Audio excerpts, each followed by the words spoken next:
ನಮಸ್ಕಾರ ಸ್ನೇಹಿತರೆ, ಕರ್ನಾಟಕ ಮ್ಯಾಟರ್ಸ್ಗೆ ಮತ್ತೊಮ್ಮೆ ಆತ್ಮೀಯ ಸ್ವಾಗತ.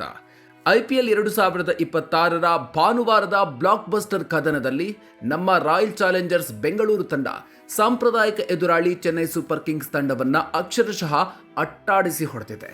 ಹೌದು ಸ್ನೇಹಿತರೆ, ತವರಿನ ಚಿನ್ನಸ್ವಾಮಿ ಸ್ಟೇಡಿಯಂನಲ್ಲಿ ಬ್ಯಾಟಿಂಗ್ಗೆ ಇಳಿದ RCB ಬ್ಯಾಟರ್ಗಳು CSK ಬೌಲರ್ಗಳನ್ನ ಧೂಳಿಪಟ ಮಾಡಿದ್ರು. ಮೈದಾನದಲ್ಲಿ ಕೇವಲ 6-4ಗಳ ಮಳೆಯೇ ಸುರಿಯಿತು. ಬರೋಬ್ಬರಿ 250 ರನ್ಗಳ ಬೃಹತ್ ಮೊತ್ತ ಕಲೆ ಹಾಕಿದ RCB CSK ಎದುರು 43 ರನ್ಗಳ ಭರ್ಜರಿ ಜಯ ಸಾಧಿಸಿ ಪಾಯಿಂಟ್ಸ್ ಟೇಬಲ್ನಲ್ಲಿ ಕಮಾಲ್ ಮಾಡಿದೆ. ಹಾಗಾದ್ರೆ CSK ಬೌಲರ್ಗಳನ್ನ ಬೆಂಡೆತ್ತಿದ RCBಯ ಆ ಡೆಡ್ಲಿ ಬ್ಯಾಟರ್ಗಳು ಯಾರು? ಫಿಲ್ ಸಾಲ್ಟ್ ಮತ್ತು ದೇವದತ್ ಪಡಿಕ್ಕಲ್ ಅವರ ಸ್ಫೋಟಕ ಆಟ ಹೇಗಿತ್ತು? ಟಿಮ್ ಡೇವಿಡ್ ಮತ್ತು ರಜತ್ ಪಾಟಿದಾರ್ ಸೃಷ್ಟಿಸಿದ ಆ ಸುಂಟರ ಗಾಳಿ ಹೇಗಿತ್ತು? 251 ರನ್ಗಳ ಟಾರ್ಗೆಟ್ ಬೆನ್ನತ್ತಿದ್ದ CSK ಬ್ಯಾಟರ್ಗಳು ವಿಫಲರಾಗಿದ್ಯಾಕೆ? ಇವತ್ತಿನ ವಿಡಿಯೋದಲ್ಲಿ ಈ ಹೈ ವೋಲ್ಟೇಜ್ ಮ್ಯಾಚ್ನ ಕಂಪ್ಲೀಟ್ ಹೈಲೈಟ್ಸ್ ನೋಡೋಣ. ವಿಡಿಯೋ ಶುರು ಮಾಡೋದಕ್ಕೂ ಮೊದಲು ನೀವಿನ್ನೂ ನಮ್ಮ ಚಾನಲ್ಗೆ ಸಬ್ಸ್ಕ್ರೈಬ್ ಆಗಿಲ್ಲ ಅಂದರೆ ಈಗಲೇ ಸಬ್ಸ್ಕ್ರೈಬ್ ಆಗಿ, ಹಾಗೆ ಬೆಲ್ ಐಕಾನ್ ಪ್ರೆಸ್ ಮಾಡಿ. ಸಾಲ್ಟ್ ಪಡಿಕ್ಕಲ್ ಸ್ಫೋಟಕ ಆರಂಭ, ಸಿಡಿಯದ ವಿರಾಟ್ ಕೊಹ್ಲಿ. ಸ್ನೇಹಿತರೆ, ಟಾಸ್ ಗೆದ್ದ CSK ನಾಯಕ ಋತುರಾಜ್ ಗಾಯಕ್ವಾಡ್ RCBಯನ್ನ ಮೊದಲು ಬ್ಯಾಟಿಂಗ್ಗೆ ಆಹ್ವಾನಿಸಿದ್ರು. ಆರಂಭದಲ್ಲಿ ಪಿಚ್ ಸ್ವಲ್ಪ ಸ್ಲೋ ಆಗಿದ್ದ ಕಾರಣ ರನ್ ಗಳಿಸಲು ಕಷ್ಟವಾಗ್ತಿತ್ತು. ಕಿಂಗ್ ವಿರಾಟ್ ಕೊಹ್ಲಿ 18 ಎಸೆತಗಳಲ್ಲಿ 28 ರನ್ ಗಳಿಸಿ ಅಂಶುಲ್ ಕಾಂಬೋಜ್ ಬೌಲಿಂಗ್ನಲ್ಲಿ ಕ್ಯಾಚ್ ನೀಡಿ ನಿರ್ಗಮಿಸಿದ್ರು. ಆದರೆ ಕ್ರೀಸ್ಗೆ ಬಂದ ದೇವದತ್ ಪಡಿಕ್ಕಲ್ ಮತ್ತು ಫಿಲ್ ಸಾಲ್ಟ್ ಇಡೀ ಪಂದ್ಯದ ಗತಿಯನ್ನೇ ಬದಲಾಯಿಸಿದ್ರು. ಸಾಲ್ಟ್ 30 ಎಸೆತಗಳಲ್ಲಿ 46 ರನ್ ಚಚ್ಚಿದ್ರೆ ಪಡಿಕ್ಕಲ್ ಕೇವಲ 29 ಎಸೆತಗಳಲ್ಲಿ 5 ಬೌಂಡ್ರಿ 2 ಸಿಕ್ಸರ್ ಸಹಿತ 50 ರನ್ ಸಿಡಿಸಿ CSK ಬೌಲರ್ಗಳ ಬೆವರಿಳಿಸಿದ್ರು. ಟಿಮ್ ಡೇವಿಡ್ ಪಾಟಿದಾರ್ ಸುಂಟರಗಾಳಿ, 250 ರನ್ ಕಲೆ ಹಾಕಿದ RCB. ಸ್ನೇಹಿತರೆ, ಅಸಲಿ ಆಟ ಶುರುವಾಗಿದ್ದೇ 14ನೇ ಓವರ್ನ ನಂತರ. ಕ್ರೀಸ್ನಲ್ಲಿ ಜೊತೆಯಾದ ರಜತ್ ಪಾಟಿದಾರ್ ಮತ್ತು ಟಿಮ್ ಡೇವಿಡ್ CSK ಬೌಲರ್ಗಳನ್ನ ಅಕ್ಷರಶಃ ದಂಡಿಸಿದ್ರು.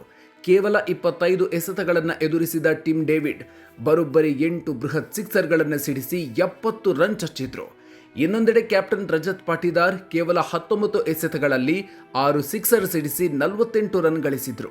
ಈ ಜೋಡಿ ಮುರಿಯದ 4ನೇ ವಿಕೆಟ್ಗೆ ಕೇವಲ 35 ಎಸೆತಗಳಲ್ಲಿ 99 ರನ್ಗಳ ಐತಿಹಾಸಿಕ ಜೊತೆಯಾಟವಾಡಿತು. ವಿಶೇಷ ಅಂದ್ರೆ RCB ಕೊನೆಯ 5 ಓವರ್ಗಳಲ್ಲಿ ಬರೋಬ್ಬರಿ 97 ರನ್ ಲೂಟಿ ಮಾಡಿತು. ಅಂತಿಮವಾಗಿ RCB 20 ಓವರ್ಗಳಲ್ಲಿ ಕೇವಲ 3 ವಿಕೆಟ್ ನಷ್ಟಕ್ಕೆ 250 ರನ್ಗಳ ಬೃಹತ್ ಮೊತ್ತ ಕಲೆ ಹಾಕ್ತು. CSK ವಿರುದ್ಧ ಇದು RCBಯ ಗರಿಷ್ಠ ಸ್ಕೋರ್ ಆಗಿದೆ. CSKಗೆ ಆರಂಭಿಕ ಆಘಾತ, ಸರ್ಫರಾಜ್ ದಿಟ್ಟ ಹೋರಾಟ. 251 ರನ್ಗಳ ಅಸಾಧ್ಯ ಗುರಿ ಬೆನ್ನತ್ತಿದ ಚೆನ್ನೈ ಸೂಪರ್ ಕಿಂಗ್ಸ್ಗೆ RCB ಬೌಲರ್ಗಳು ಆರಂಭದಲ್ಲೇ ನಡುಕ ಹುಟ್ಟಿಸಿದ್ರು. ಜೇಕಬ್ ಡಫಿ ಮೊದಲ ಓವರ್ನಲ್ಲೇ ಋತುರಾಜ್ ಗಾಯಕ್ವಾಡ್ ಅವರನ್ನು ಔಟ್ ಮಾಡಿದ್ರೆ ಸಂಜು ಸ್ಯಾಮ್ಸನ್ ಕೂಡ ಬೇಗನೆ ಪೆವಿಲಿಯನ್ ಸೇರಿದ್ರು. ಆದರೆ 4ನೇ ಕ್ರಮಾಂಕದಲ್ಲಿ ಬಂದ ಸರ್ಫರಾಜ್ ಖಾನ್ ಮಾತ್ರ RCB ಬೌಲರ್ಗಳ ಮೇಲೆ ಮುಗಿಬಿದ್ರು. ಕೇವಲ 24 ಎಸೆತಗಳಲ್ಲಿ 50 ರನ್ ಸಿಡಿಸಿ ಅಬ್ಬರಿಸಿದ್ರು. ಆದರೆ ಕೃಣಾಲ್ ಪಾಂಡ್ಯ ಬೌಲಿಂಗ್ನಲ್ಲಿ ಸ್ಟಂಪ್ ಔಟ್ ಆಗೋ ಮೂಲಕ ಸರ್ಫರಾಜ್ ಹೋರಾಟ ಅಂತ್ಯ ಆಯಿತು. RCB ಬೌಲರ್ಗಳ ಪರಾಕ್ರಮ, CSKಗೆ ತೀವ್ರ ಮುಖಭಂಗ.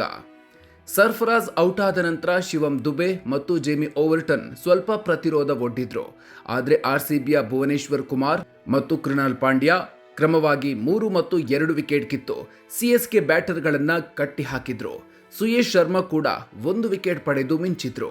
ವಿಶೇಷ ಅಂದ್ರೆ ಭುವನೇಶ್ವರ್ ಕುಮಾರ್ ಈ ಪಂದ್ಯದಲ್ಲಿ ತಮ್ಮ 200ನೇ IPL ವಿಕೆಟ್ ಪಡೆದು ಐತಿಹಾಸಿಕ ಸಾಧನೆ ಮಾಡಿದ್ರು. ಅಂತಿಮವಾಗಿ CSK ತಂಡ 20 ಓವರ್ಗಳಲ್ಲಿ 9 ವಿಕೆಟ್ ನಷ್ಟಕ್ಕೆ 207 ರನ್ ಗಳಿಸೋದಕ್ಕಷ್ಟೇ ಶಕ್ತ ಆಯಿತು. RCB 43 ರನ್ಗಳ ಭರ್ಜರಿ ಜಯ ದಾಖಲಿಸಿ ಟೂರ್ನಿಯಲ್ಲಿ ಬಲಿಷ್ಠ ತಂಡವಾಗಿ ಹೊರಹೊಮ್ಮಿದೆ. ಒಟ್ಟಿನಲ್ಲಿ ಬ್ಯಾಟಿಂಗ್ ಮತ್ತು ಬೌಲಿಂಗ್ ಎರಡರಲ್ಲೂ ಅಬ್ಬರಿಸಿದ RCB ತವರಿನ ಅಭಿಮಾನಿಗಳಿಗೆ ಭರ್ಜರಿ ರಸದೌತಣ ನೀಡಿದೆ. ಸ್ನೇಹಿತರೆ, ಈ ರೋಚಕ ಪಂದ್ಯದ ಬಗ್ಗೆ ನೀವೇನು ಹೇಳ್ತೀರಿ? 8 ಸಿಕ್ಸರ್ ಸಿಡಿಸಿ 70 ರನ್ ಚಚ್ಚಿದ ಟಿಮ್ ಡೇವಿಡ್ ಆಟ ನಿಮಗೆ ಇಷ್ಟ ಆಯ್ತಾ? 200 IPL ವಿಕೆಟ್ ಪಡೆದ ಭುವನೇಶ್ವರ್ ಕುಮಾರ್ ಸಾಧನೆ ಬಗ್ಗೆ ನಿಮ್ಮ ಅನಿಸಿಕೆ ಏನು?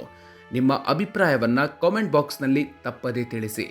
ಈ ಮಾಹಿತಿ ಇಷ್ಟ ಆಗಿದ್ರೆ ವಿಡಿಯೋ ಲೈಕ್ ಮಾಡಿ, ಪ್ರತಿಯೊಬ್ಬ RCB ಅಭಿಮಾನಿಗೂ ಶೇರ್ ಮಾಡಿ.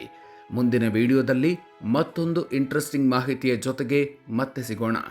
ಅಲ್ಲಿವರೆಗೂ ನಮಸ್ಕಾರ.